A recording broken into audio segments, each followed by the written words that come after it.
Welcome in. Jesse Shule here from jesseshule.com.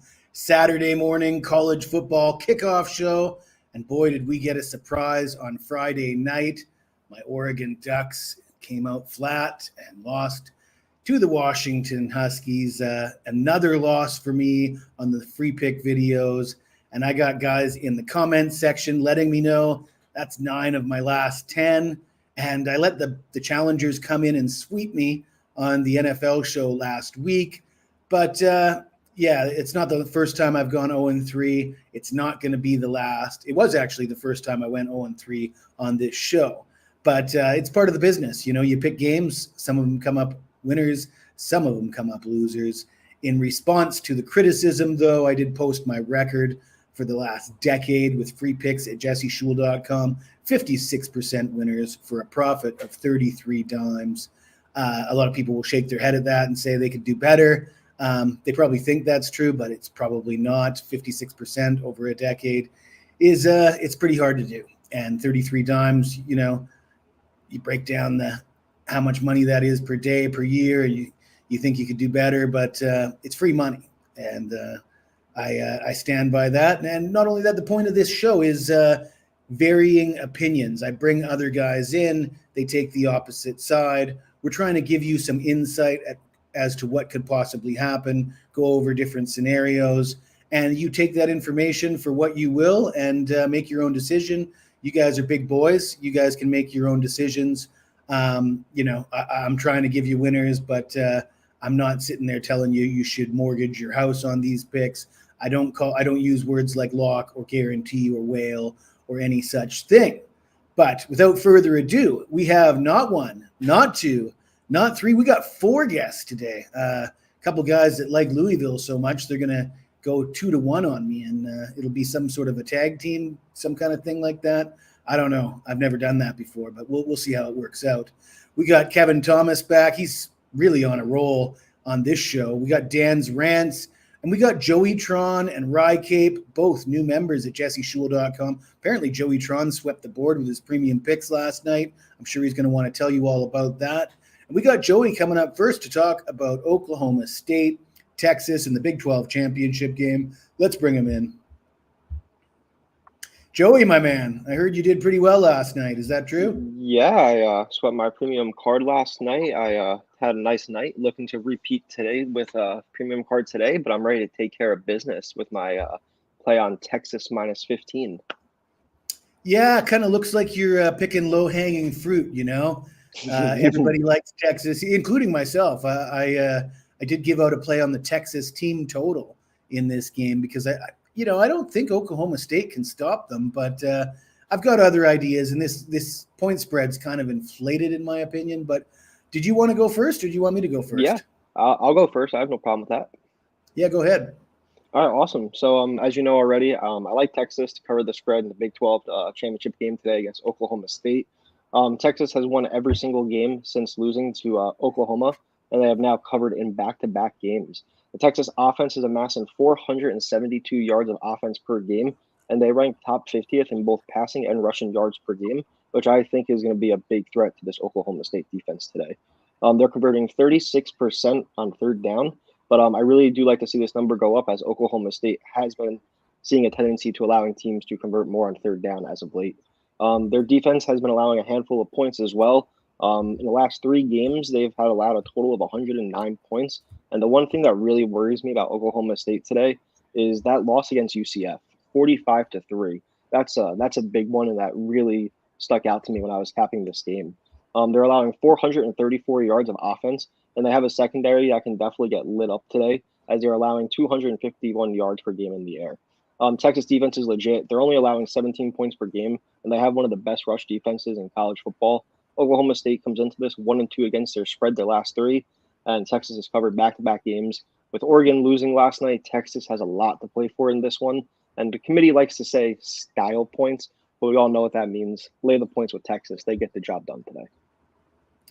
Yeah, Joey, I don't disagree with much of what you said. First reaction to this game, I wanted to take Texas. Of course, it opened a lot lower and got quickly bet up. If the line was sitting at under 14 points, I could probably sign up for Texas, but once it got over that 14 and up to 15 and a half, so I saw, I think it's a little bit inflated. And from my point of view, what I'm seeing is this Oklahoma State team on paper, that doesn't appear that they can stop Texas. So they're going to have to score a lot of points. They're going to need a big game from their quarterback. But Bowman has thrown for an average of over 300 yards per game in his last 5 starts. And if he can cut down on the turnovers, the problem is he threw 7 picks in those games and just 4 touchdown passes. If you slightly move that ratio, inverse it. If he throws 3 touchdowns and a pick today, if he has a big game, and Texas, if you're going to score points on them, you're going to have to pass the ball because they're pretty stingy against the run. But Oklahoma State is the kind of team that if they can cut down on the turnovers, they can score points. They can be sneaky and stay in this game. Gundy has a reputation as a double-digit dog for being a good bet as a head coach. And then you have the pressure for Texas, like you said, win and you're in. So we saw a Pac-12 team crumble under the pressure last night. A team that should have won as a double-digit favorite. And one of the issues with Texas is their offense. They continually put themselves in favorable field position, but their red zone conversion rate is one of the worst in the country. They continue to get into the red zone and not come away with touchdowns or not come away with points at all. And if that becomes a problem today, that could keep this game closer than it otherwise would be. I don't love Oklahoma State. My point in picking this game was just I see the line movement, and I think there's a little bit of recency bias at play with Oklahoma State last week. Of course, they looked like crap against BYU, right? And if I choose to look at their overall body of work, and they've been inconsistent, sort of unpredictable, but Oklahoma State at their best can compete with this Texas team, in my opinion. And perhaps a coin flip of whether or not they're going to bring that game today or not. But you give me 15 points, you put a gun to my head, I'll take the points with Oklahoma State. That's where I stand with that, Joey. Before I put you backstage, why don't you tell everybody what you got going on, your hot streaks, and of course they can find you at jesseshul.com. Yeah, so like I said earlier, I went 3-0 last night, cashed on the Oregon and Washington under, cashed Indiana college basketball, and Kansas over Connecticut. I have 2 more college basketball plays up, as well as 2 more college football plays. I'm 5-1 my last 6. I'm ready for a big day. Check me out at jesseshul.com. Thanks, Joey. We'll talk to you in a little bit. We're bringing out Rye Cape, Tom Macrina. How you doing, Tom? I'm wonderful. I'm on cloud 9 after that win last week, so let's see if we could keep the momentum up going into championship weekend. So we're going to talk SEC championship game here, and as I understand it, you're going to take the favorite, the Georgia Bulldogs, undefeated. They're going for their 30th straight win. You want to tell me about it, or you want me to go first? Yeah, I'll start off here. So obviously, we knew this matchup was coming way before the season started. It was made official November 20th. UGA opened -3.5. So we fast forward to last Saturday. This number is all the way up to 4.5. Earlier in this week, we saw it at 5.5. It actually hit 6, started coming back down. So it looks like all the early money came on in Alabama, or the late money comes on in Alabama. I'm going to throw out last week's matchups for both teams. I think they were look-ahead spots for both of them. So, this game is for a college football playoff spot. Georgia is the defending champions. They're looking to win their 3rd consecutive national championship. As you said, Georgia has won 29 straight. Their last loss was against Alabama in the 2021 SEC championship. So even though a lot of those players were not there, they will be reminded of that loss over and over again. Probably they were told about it all week. But I think here Georgia is the better team overall. They have a better defense, better offense, better special teams. This Georgia offense is run through Carson Beck, who's had a great season. He's thrown for 3,495 yards. He has a completion percentage of 72.4 and 22 touchdowns with only 6 interceptions. Obviously, he has the luxury of throwing to the best pass catcher in college football. That is Brock Bowers.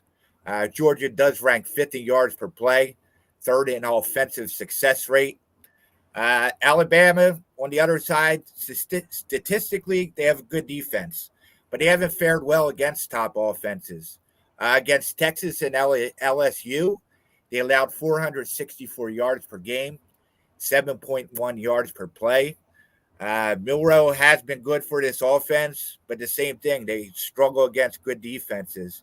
Against Texas A&M, Auburn, Alabama has averaged 26.7 points in those matchups and are just 1-2 ATS. So Alabama has also gotten off to slow starts. Georgia ranks 8th in college football in first half, averaging almost 22 points per game in the first half. So if Alabama falls back behind here, it's going to be hard to come back from that deficit. I get why you're backing Alabama. Saban as a dog in a championship game. You might think that's automatic money, but this isn't the same Saban team we're used to. I think Georgia wins. I think Georgia covers. Go Bulldogs. You know, Ra, you might be right. I personally think this game is a coin flip, which is why I'm taking the points. And I will say that you were wise not to lean into last week's result at the Iron Bowl.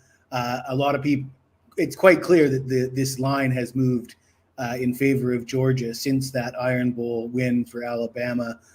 Clearly, the public sees them almost lose to Auburn and say, well, they're going to lose to Georgia for sure. That is logic that a lot of people will be using this week. And you were wise enough to avoid that. And the quick counter that I would have provided if you did is that Auburn team the week before lost to New Mexico State. If you need any evidence that the prior week's results are meaningless. 29 straight wins for Georgia, 3 straight losses in the SEC championship game to Alabama. Georgia's ranked number 1 in the country. I'm not arguing that. I'm not going to tell you that they're not the best team in the country, but I will tell you if you want to be skeptical of that, you could use the strength of schedule. Alabama's a 1-loss team. They lost to Texas in week 2. Well, do you know who Georgia was playing in week 2? It was Ball State. So if Alabama played Ball State in week 2, they'd be undefeated too, and this line might be, closer to a pick 'em. I'm not going to hold it against Alabama that they played Texas early in the season and lost. I think they're a better team since then. And as good as Georgia's been, and they've been knocking the piss out of other teams, they haven't faced the same kind of adversity that Alabama's faced. So you use that slow starts against them. I'm going to look at it as a positive, the fact that they've found themselves trailing 20-7 at halftime against Tennessee, and were able to overcome that. They've faced the adversity. They've been in these close games where they've snatched the victory out of the jaws of defeat, and this experience is very key in these championship games, playoff type games, and we haven't seen Georgia play games like that yet this year, and this may well be one of those games that's decided on the last play of the game. And if that's the case, Alabama certainly has proved more in that regard than Georgia has this season. No doubt about it, it's going to be the toughest team Georgia's faced so far. They haven't faced a quarterback as athletic that could run the ball as Jalen Milroe. He could be an X factor. Like I said, at the end of the day, I'm not going to be surprised if Georgia wins this game. I think it's somewhat of a coin flip, but you're giving me 5 points with Alabama. I'll be taking them points. And Rye, why don't you tell everybody what you got going on, where they can get your picks? You got any game of the years coming up or big plans? You let us know about it. Game of the year. No, but we did catch a ride or die free play yesterday with Kansas. You could always check those out on Twitter. Over at jesseshewell.com, I have 5 plays up, 2 college football, 2 NBA, and a college basketball. After yesterday's win in college football, I am currently on a 12-0 run in college football. I've been hot. I've been doing well in pretty much every sport. So, yeah, if I'm going to keep on throwing plays out, hopefully I keep on throwing out winners. I just thought to myself, I got to have some balls of steel to be bringing a guy on my show that's 12-0 with college football and betting against him. Man, give myself some props for having the testicular fortitude to try and pull that off. But thanks for stopping by, Rod. We'll send you backstage. We'll bring you back in about 5 minutes. It's three-way time for me and Dan and Kevin Thomas. Geez, Kevin's got to be pretty confident. He's raked me over the coals about 3 times in a row now. I'm hoping to get one back on him here today. And Dan, we haven't seen you on the show for a while. How you been doing?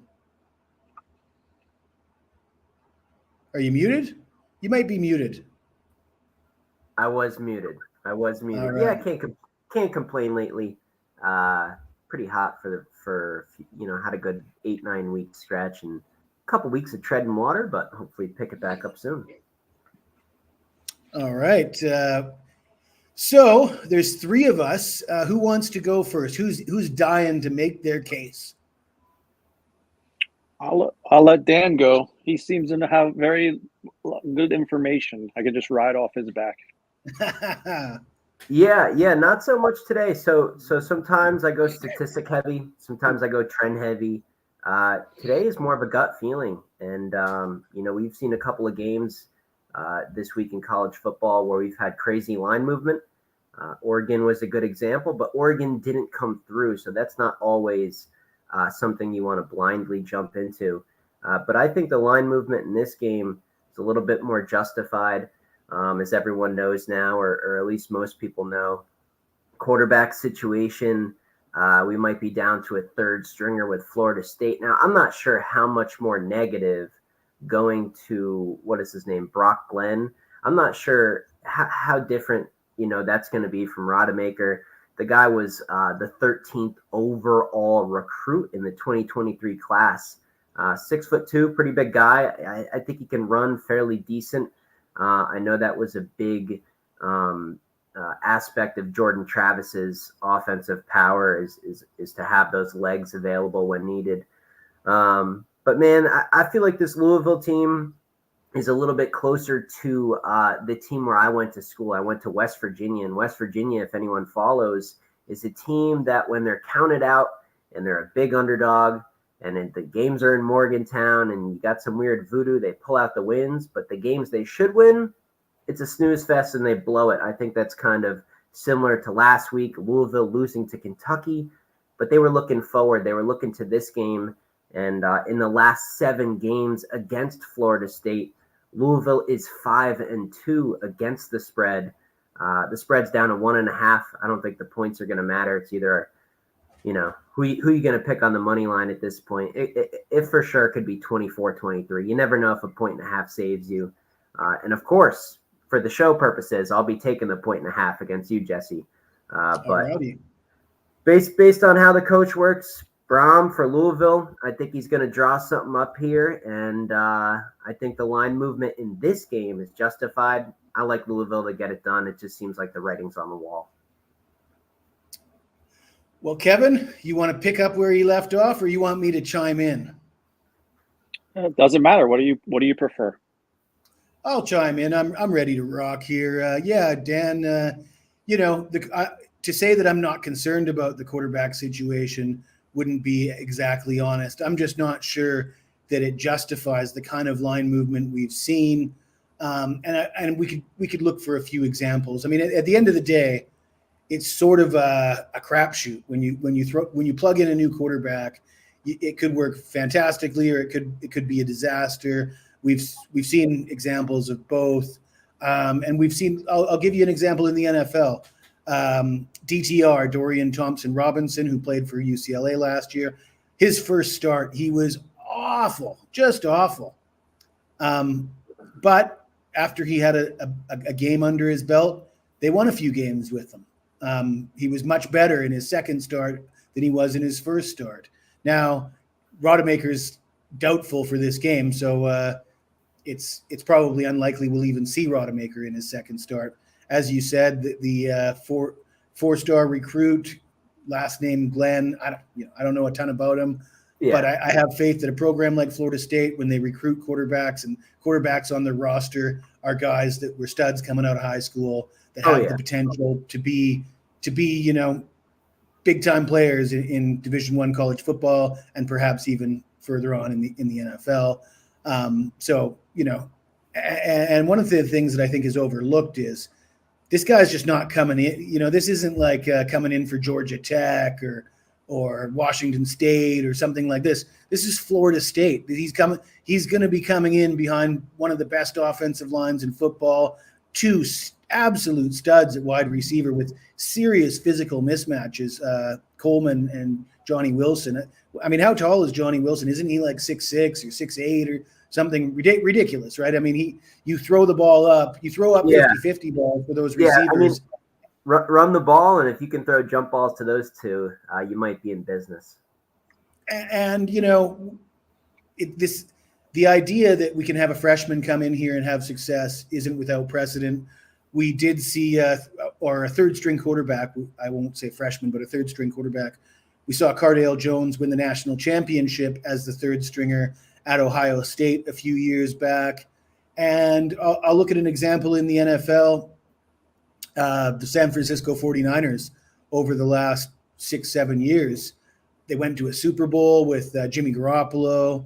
They've had guys come in there, Nick Mullins, Connor Bethard, I think his name is, the former Iowa quarterback, won games for San Francisco in recent years. I mean, not exactly the who's who of NFL quarterbacks, but just sort of a plug and play. You come into that system behind that offensive line with that talent surrounding you, and guys are winning games there. And then Brock Purdy, I know everybody's high on Brock Purdy right now. I don't know how much success Brock Purdy would be having if he was playing for the Houston Texans or the Jacksonville Jaguars or another team other than the San Francisco 49ers. So I think as far as a situation for a young guy to come in and have the ability, the possibility to have success, I think that's there. I think there's a little bit of an overreaction to the close game against Florida as well. I mean, it seems odd to me that everybody's willing to give Louisville a pass for losing to Kentucky, but they don't want to give Florida State a pass for beating Florida. You know what I mean? Yeah, I certainly did. I made that clear on the Winner's Circle live stream yesterday. I remember you saying that because I was having that same argument with Ross, and Ross was saying Florida sucks. And yeah, I mean, at times Florida sucks, but Florida didn't suck when they were beating the pants off of Tennessee.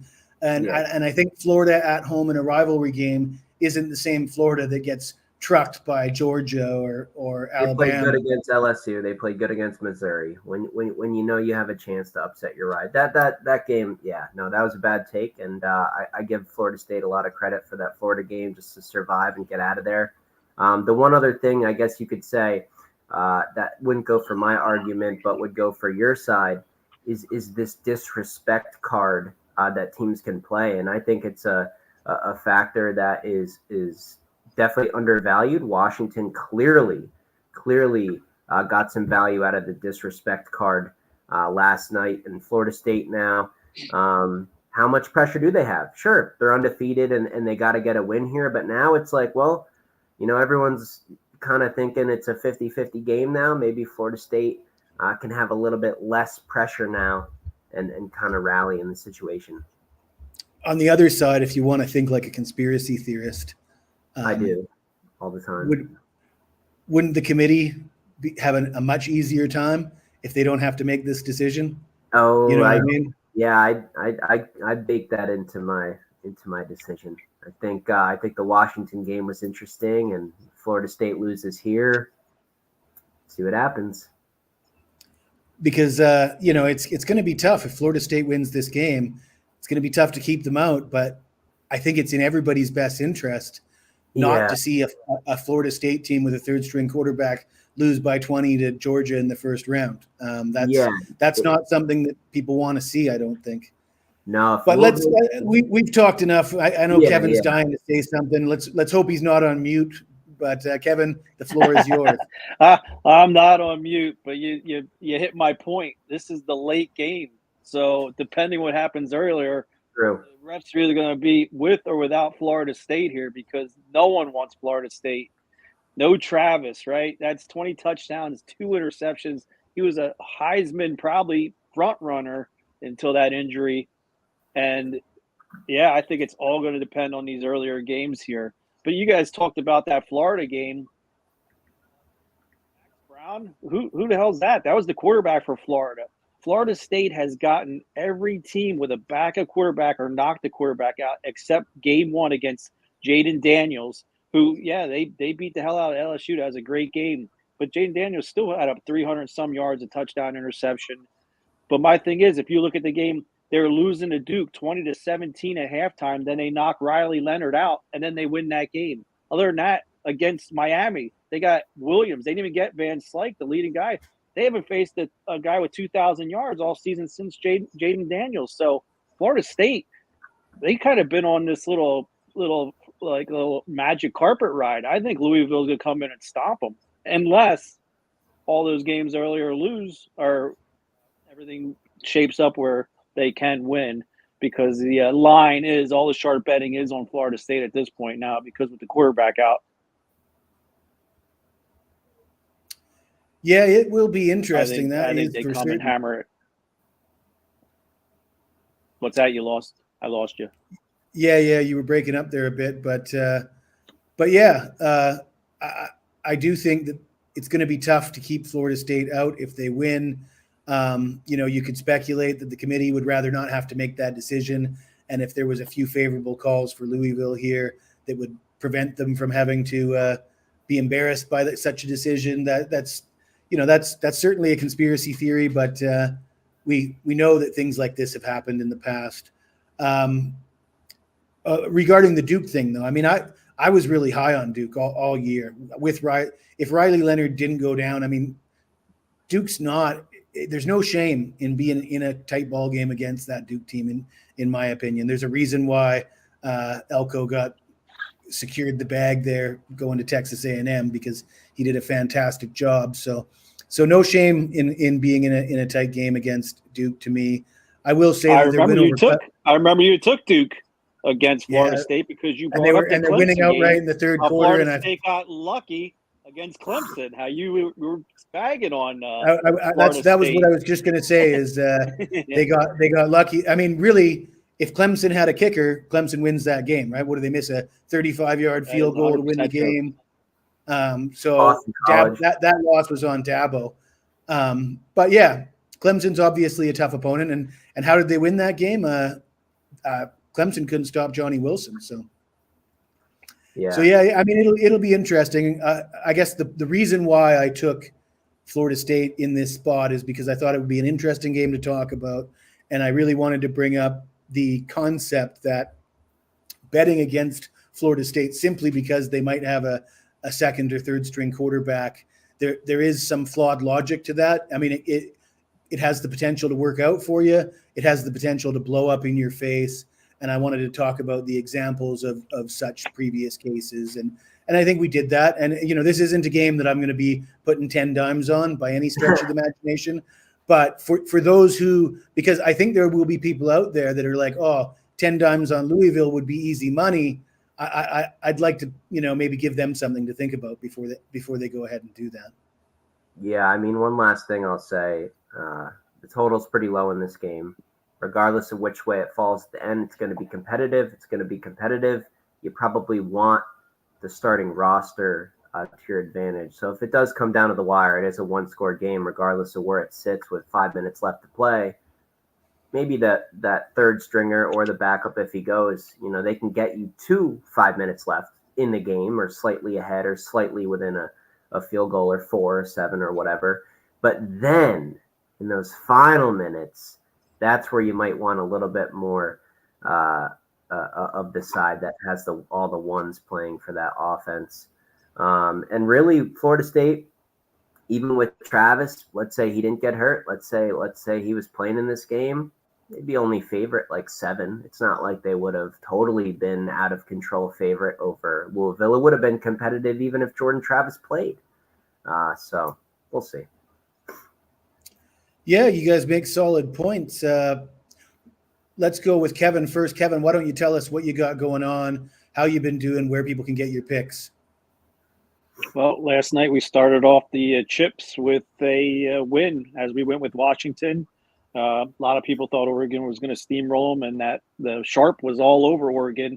It's very unlike me to go against the sharp betting, but too many guys for Washington were back and healthy that didn't play in that first matchup with Oregon and the road game. So Oregon got the win, or Washington got the win. And then in NBA, I took the Mavs, and then right before tip-off, Luka Doncic is sitting on the bench. So I hate the NBA right now. I hate it. When they're doing the playoffs, you could pretty much – you knew guys were playing, but now all of a sudden, if you don't put your bet in like an hour, if you don't wait till an hour before, it's horrible. And I actually – doing what we do, you can't really do that, right?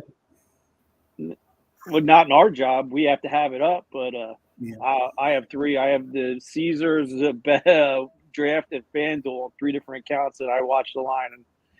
But it's a shame. It's a shame I had to take that loss. So I was 3-2 yesterday. I got 5 plays up today.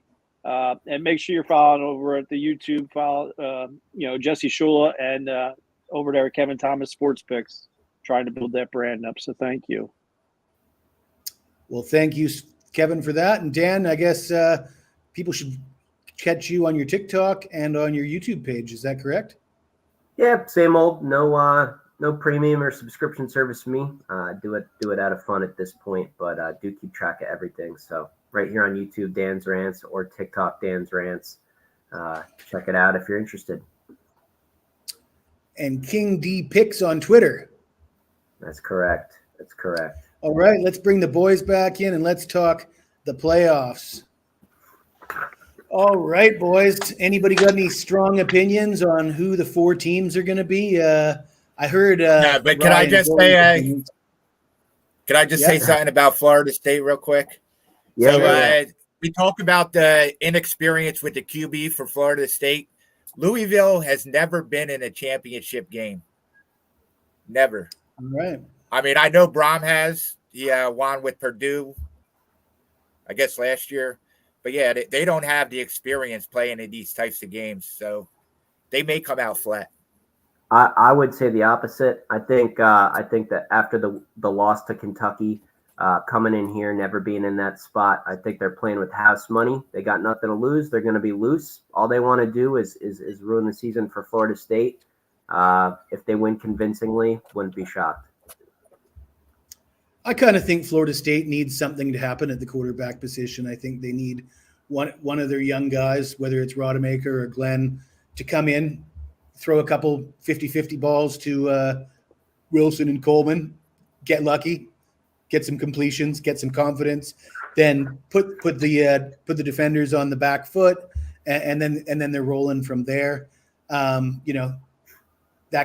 could happen. It could go the other way. It could come in and throw a pick, and now his confidence is shot, and now you're screwed. But that's sort of the way I see. I see this game as up for grabs, but I refuse to count the Seminoles out solely based on the fact that they're going to have an inexperienced quarterback, because I've just seen inexperienced quarterbacks win often enough that I know that that's not always going to be the case. So, Kevin, we talked last night on the NFL show. We talked about the playoffs, and we all gave the 4 teams that we think are going to make it and the 4 teams that we actually want to see make it. So I don't know if you can come up with that off the top of your head. Who do you think the 4 teams that get in are going to be, and who would you prefer to see get in? I know Washington's in. I know Georgia's in. I'm pretty sure Michigan beats Iowa and gets in. So I think there's only going to be one spot open. And for some reason, I think they're going to – I don't want to see it, but I think Alabama's going to get in. It's just there's so much money to be made if Alabama gets in. Because everyone you either think Alabama wins loves today, Alabama or you hate them. Because the 2-loss Alabama team's not getting in. Right. Yeah, they're 8 right now. I think they win. I think they win and get in. I think it's going to be interesting to watch. Just So are you subscribing to that theory that I was going over with Dan about set up for them? What the committee wants to do and how they decide to officiate games so that it all plays out for TV ratings? But Texas is good too. They deserve to get in for beating Alabama. I know you said it was earlier in the season, but if Texas wins, they should jump into that 4th spot. Yeah, I think Texas deserves to be in because I think Texas is a team that, if they played Georgia or Alabama, well, they already beat Alabama, so we know they can play again. So if they played Alabama in the playoffs, this is a team that they've already beaten. It's a whole different story than putting Florida State in there and hoping they don't get murdered. So that's kind of my problem with putting Florida State in. Is it's not that they don't deserve it. It's just that if you don't actually have a legit chance of winning the championship, why would we want to put you in over a team that actually has that chance? And Texas has more of a chance, in my opinion. One thing I'll say, I could see Ohio State, but that's 2 Big Ten teams. I think they kind of try to shy away from that, especially with the UCF back in the day, making the big stink about being undefeated. I think they try to break it up a little better now. So if Alabama loses today and out, Oklahoma State wins and Louisville wins, yeah, I could see Ohio State sneaking in. Yeah, I mean that would probably be the top 4 teams at that point. The one thing I'll say about the Alabama-Georgia situation, at least for me, if we get them today, they're playing today. We don't need to see a potential rematch. So why are we going to have both of them in the playoff? They're playing today. I agree. I don't want to see them both get in. It's one or the other. And Georgia, sure, great body of work. You lose today, doesn't matter. This is when it really counts. I'm good. I don't have to see Georgia again. They got to win today. They can't beat Bama today. I almost think there should be a criteria that says if you're a one-loss team without a conference championship, you can't supersede a one-loss team with a conference. That winning that conference championship should hold more value than just your overall record. That should trump a team with the same record, but they have the conference championship, in my opinion. And it's just hard to put Bama in and Texas not in. Texas, especially what if we get a 47-17 from Texas today, like a beating? Well, exactly. If you decided to put Bama and Georgia in and left out Texas, that would be pretty outrageous. I mean, it would make no sense on a lot of levels, and I wouldn't blame Texas fans if they started burning down the goalposts in Austin. I will say just quickly, if the 4 does end up, say Georgia wins, right? Georgia 1, Michigan 2, Washington 3, Texas 4. If that's the 4, I think I'm going to take Washington on the money line over Michigan. I think that's an excellent point. Michigan hasn't played any. Who's the best quarterback Michigan played? Kyle McCord? Drew Aller? I mean, those guys are both, not my favorite quarterbacks. I don't want to be too harsh. Washington's in. They look dangerous to me. I don't know. I guess I was tripping last night. They're gonna play this disrespect card as long as they can. And as long as let's be fair to ourselves, Dan. We both had Oregon, but what are you supposed to do with that game? I mean, Oregon wins 6 in a row by an average margin of 26 points. They're beating the likes of you. I mean, I've heard the talk out there. Oh, Oregon didn't play anybody. They played all those teams in the Pac-12 that were ranked earlier in the season.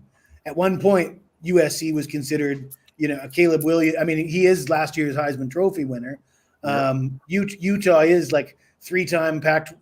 3 of the last 4 Pac-12 championships went through Utah. So, when Oregon beats up on Utah and USC, and then you're like, oh, they didn't beat ranked teams. That's a bit of a tired argument, in my opinion. Oregon beat a whole bunch of good teams, and they beat them up really bad. And as handicappers, you go by the eye test, you go by the numbers, and there's a reason why Oregon was practically a double-digit favorite last night, because all the data, all the information that we have to our disposal suggested that Oregon should have won that game and won it convincingly. And that's why we play the games. It doesn't always play out that way. Washington simply played better than we've seen them play since the last time they played Oregon. So as a handicapper, you just got to be prepared for things to unfold that way sometimes. Of course, guys that bet Washington yesterday might have something else to say about it, but I knew I should have took the money line on Washington. Mm-hmm. Plus 270, man, great value.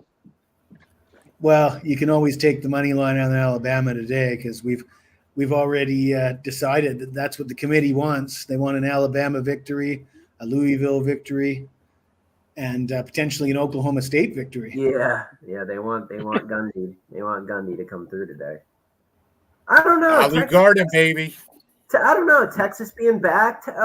Texas has a giant following too. I don't know. Having Texas in this thing, I think, has a lot of value too. I don't know. Yeah, I agree. That's why I say it's hard to see them keeping out Texas, because you really think Bama or Georgia they have more of a draw, but that much more of a draw over having the Longhorns back? Boy, I don't know. I think having Texas in this thing would be especially if you have a rematch, right? If say you had the first or championship game, whether it's the first round or if it's the title game, but if it's the Alabama-Texas rematch and Texas beat them in Tuscaloosa earlier this year, now they play again in the championship game. That sounds like pretty good TV to me. I would prefer that to Alabama-Georgia for the fucking zillionth time, or right after. Go Noles. Go Noles. Nobody thought TCU was going to do anything last year. They made it to the championship game. Would they work out in the championship game? Well, they still got there. I'm from Philadelphia. We always get to the championship. You're from Philly. You're not on the Eagles tomorrow, are you? I don't bet my teams. Me either. Well, gentlemen, Eagles. We're getting close to kickoff time, so I think we're going to pack it in. But I want to thank you guys all for joining me, and wish you luck on your picks, except for the ones that are against mine. Yeah. And we hope to see you. We probably won't have a show next Saturday, because the football season is winding down, and we go into bowls, and we'll have to see what we're going to do about that. But anyways, it was a pleasure having you guys on, and we will see you soon. Have a good one. Let's cash some tickets.